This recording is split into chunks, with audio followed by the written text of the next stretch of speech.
Welcome to Empower Talks, where we explore inspiring entrepreneurial journeys. I am Dr. Aditya Lama, leading the Entrepreneurship Department, ESEL and IIC Innovation Council. Today, we have with us Ashish Tamang, the young founder of Sparky Sparkling Tea, with a background in construction engineering and experience as a government engineer and a defense officer.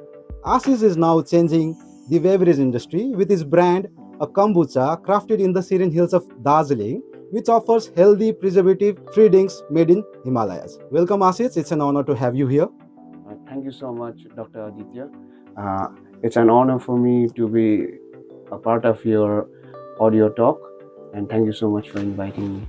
Ashish, my first question to you is, you have quite a diverse career, as I can see, moving from engineering and defense to entrepreneurship. What inspired you to create Sparky Sparkling Tea?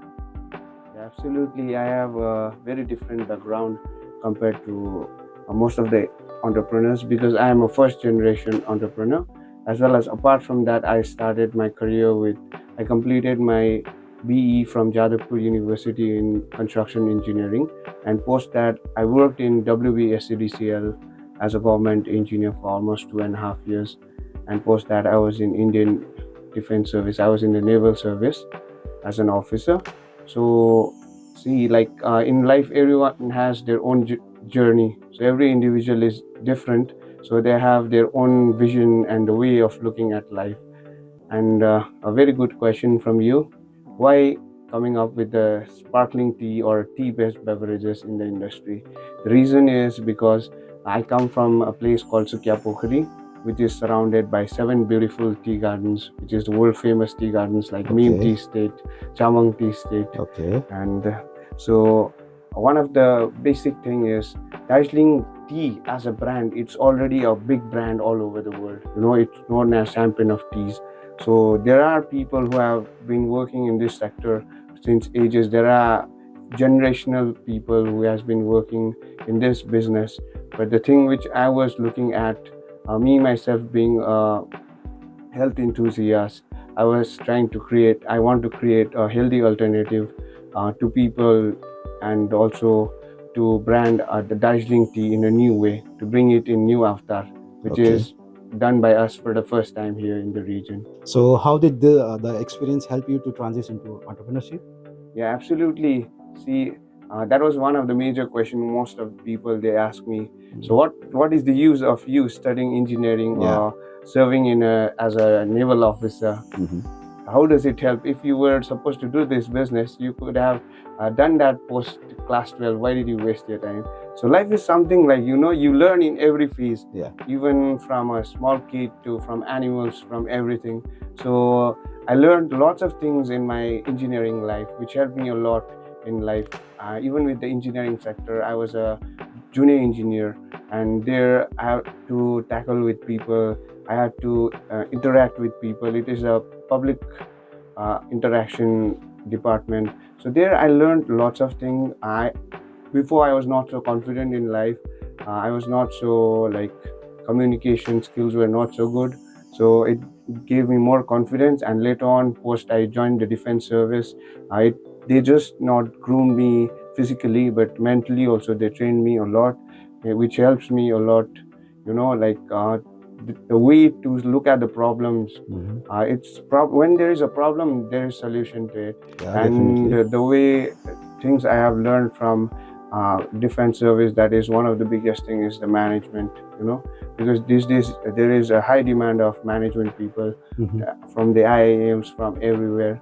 So you guys also have BBA departments, which is really good for the region and for the students of this region, so they can also learn that as well. But management is something which you learn from your day-to-day life as well. And so I learned about manpower management in defense service and resource management there, which helped me a lot. And when there are lots of challenges in life, so it's like you look it in a positive way and to try to solve it. So that has helped me a lot to transform into whatever I'm doing today. Okay, that inspired you to become an entrepreneur. Yeah, right? Absolutely. Okay. Can I know details about your product? Yeah, so basically, name of my company is Sangbos Living Food and Beverages Private Limited. So under that we manufacture two brands. One is Sang's Kombucha. So first I'm going to talk about kombucha. So kombucha basically it's a fermented tea. It's a ready to drink tea which is rich in probiotic, and it contains no artificial flavors or colors or not even preservative in it. It it it's not just a probiotic drink, but it also contains other like good uh, components like polyphenols, vitamin C, which is a natural, which is good for health. absolutely, which helps you in weight loss. Okay. And while talking about probiotic is something which is very good for your digestive system and gut. And another brand which we run is Sparky, the sparkling tea. So basically, Sparky is it's a cold brewed sparkling tea.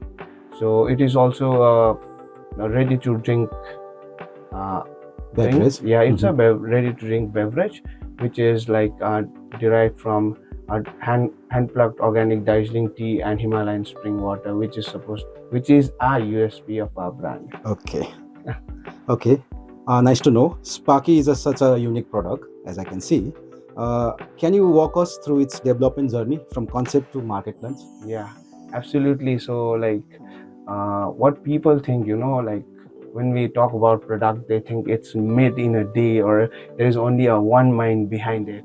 So actually, that's not the case. So in our case, being a early stage startup, we have lots of like manpower shortage and all those things.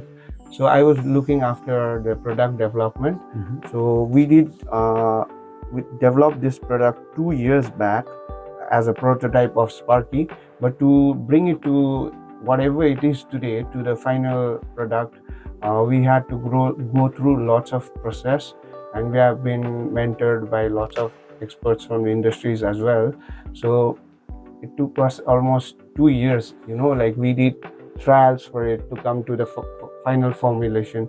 So we conducted a survey in Darjeeling as well as Sikkim Manipal University, and we took feedback from more than 500 people from different background, different age group, and from different region to come to whatever product we have as of now. So it's not just about the financial thing, but it's about the research and time which we have invested on it. For problem fit, solution fit, validations, all absolutely, those, right? To get it validated. To get a proper proof of concept of what you're doing, right? Yeah. Before moving to the experimental proof of concept. Yeah, absolutely.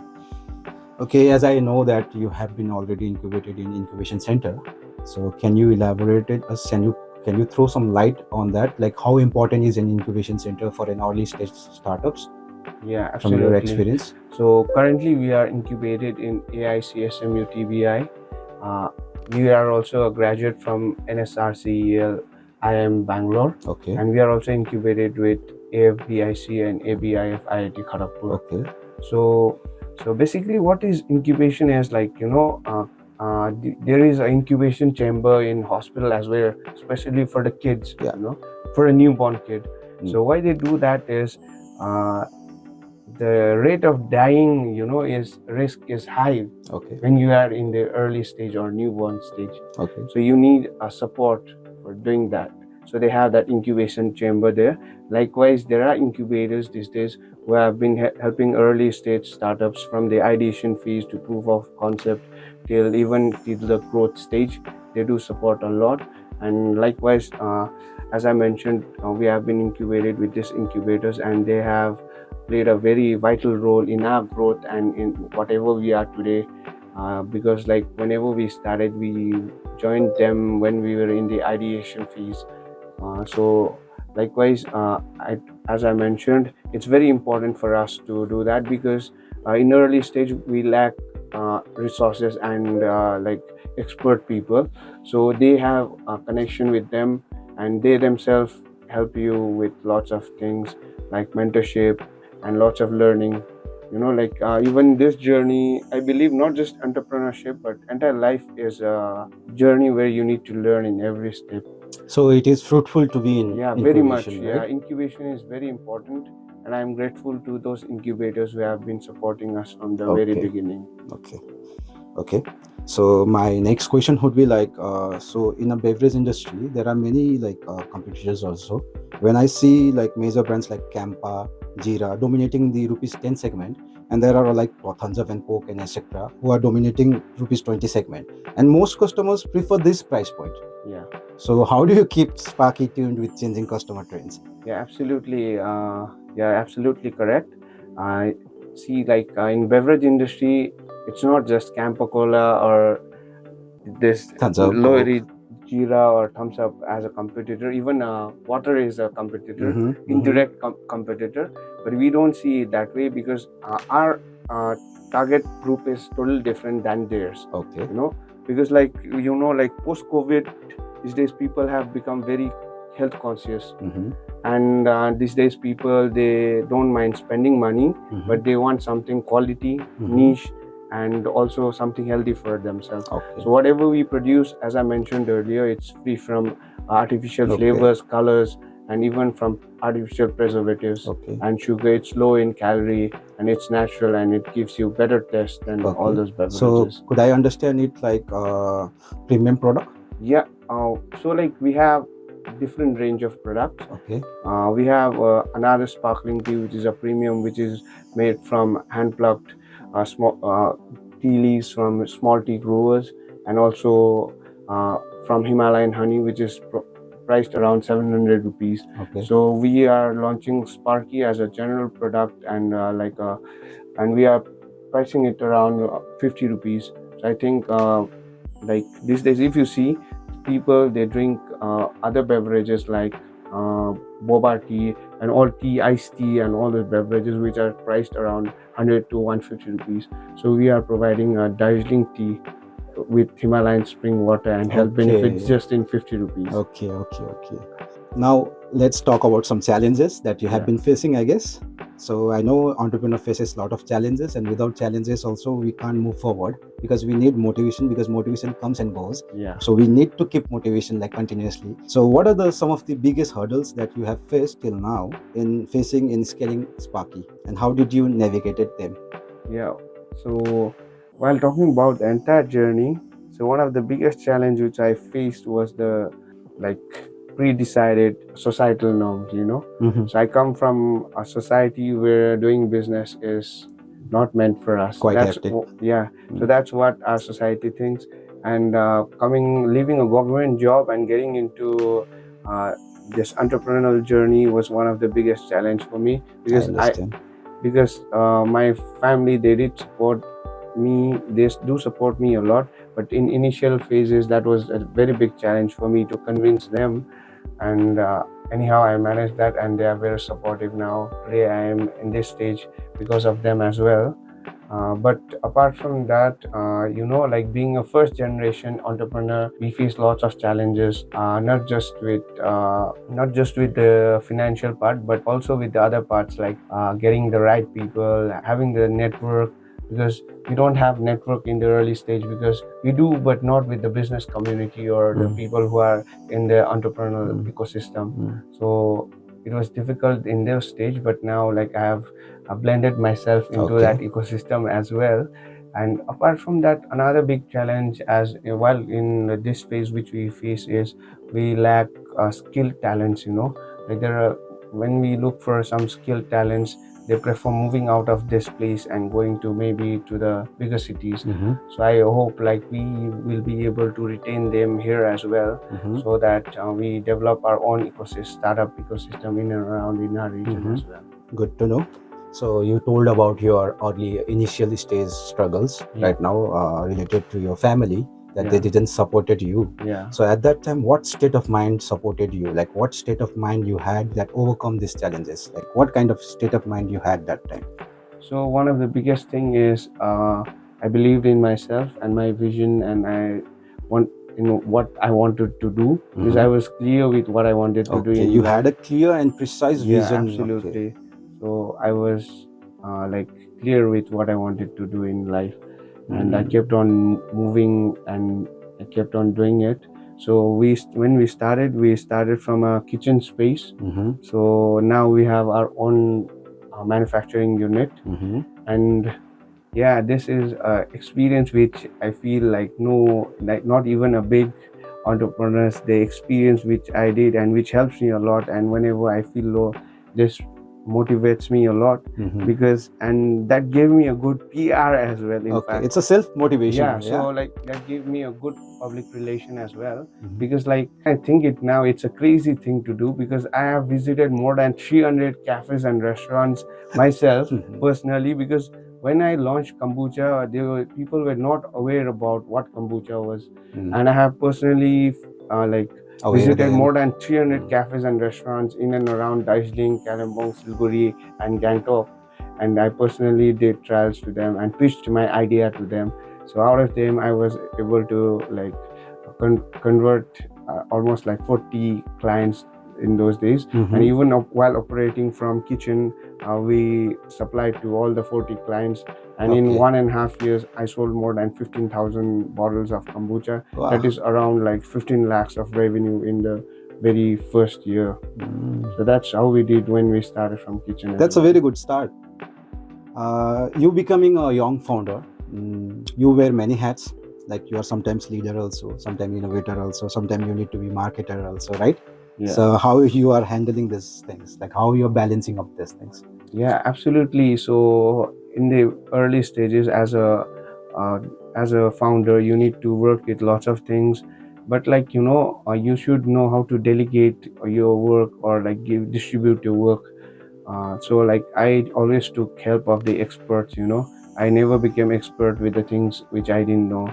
I have one of my co-founder, Pritam Subba. He's a graduate from IIM Calcutta, so he has expertise in marketing, and I also took help of the local distributors, and I took suggestions from them as well, because my co-founder was not so aware about the local market, Okay. because he had insights of the national and global market, but we are operating locally, so we had to take like insights of the local market as well. So we have been using our resources well. Mhm. So that is one of the important thing which we need to do in this journey. Okay. We should know how to utilize our How to build a resources. team also, Yeah, right? A absolutely. good team. Yeah, Okay. absolutely. And for building a good team, we need a good sort of expertise and skilled persons, employees, right? Yeah, And that absolutely. is one of the biggest struggle we are having out here, Yeah, challenges, absolutely. because we can't retain them out here, Yeah. right? Okay. So many young people from Darjeeling don't start businesses. What opportunity did you see in the hills that others might have missed? Because there are plenty full of resources which can be converted into commercializations, which can be gone into the entrepreneurship. But many of our young people like don't hesitate to start the business. Yeah, so as I mentioned earlier, every individual is unique, and they have a different approach of looking at life. So I can't be judgmental on that, but Mhm. still, I want to say, like, as you mentioned, rightly mentioned, there are lots of resources in our region which we are not being able to tap in. Yeah. So what is the difference between an entrepreneur or like a businessman, or maybe a person who is not looking with that lens is, I feel entrepreneurs do the same thing in a different way. Like if you see, there are people who have been selling momos since generation, but they are not being able to scale up. But like even Wow Momo, they are selling momo today, but they have done it in a different way. Innovation should be either in your product or maybe in your business model. You see, like even they are selling momo, there is no innovation in it, but the business model which they have like acquired, or which they have placed, is innovative itself. So I think there are plenty of opportunities in the hills, but it's because of the societal norms as well. So once if we have a startup like me or few and doing it successfully, you see like there will automatically be a change in the ecosystem, and we want to create that ecosystem. And for creating that ecosystem, we need startups as well as incubators coming up, investors, and every people, all the stakeholders are equally important, not Coming just the, together. yeah, not just the startups, but also the incubators, or like support system like your eCell, an institute like Inspiria itself, because I see like there are lots of professional courses here, and even those students, or after they graduate, they can be of good help, or they can be a part of some startups, or join some startups in some posts there. Okay. That would be a really good thing for us. As the lead of eSale, we are also trying the same. We are also trying to plant the seed of hope so we can prosper the ecosystem of this region. For that, we need help of many ecosystem enablers like startup founders themselves, investors, incubators, and many more people. Yeah. And slowly, I can see that it is changing. Yeah, absolutely. So thanks for you guys. Because of Thank you you so guys, much. it's been changing right now. Thanks for motivating and inspiring all the young entrepreneurs as well as old entrepreneurs also. Now, I want to ask you is what's your next step for Sparky Sparkling Tea? Do you have any plans to expand it regionally or globally? Yeah, absolutely. While talking about Sparky, so recently we just did a soft launch as a small startup. It's not possible for us to go in the market with huge number without doing the survey and research. Just to do the market survey, we launched around 5,000 cans, and like it was a very good result. We sold 5,000 cans just in 1.5 months by just having a targeted small market. So we are looking forward for the like mass launch, which is going to be pretty soon, maybe by February or March, and definitely it will be available.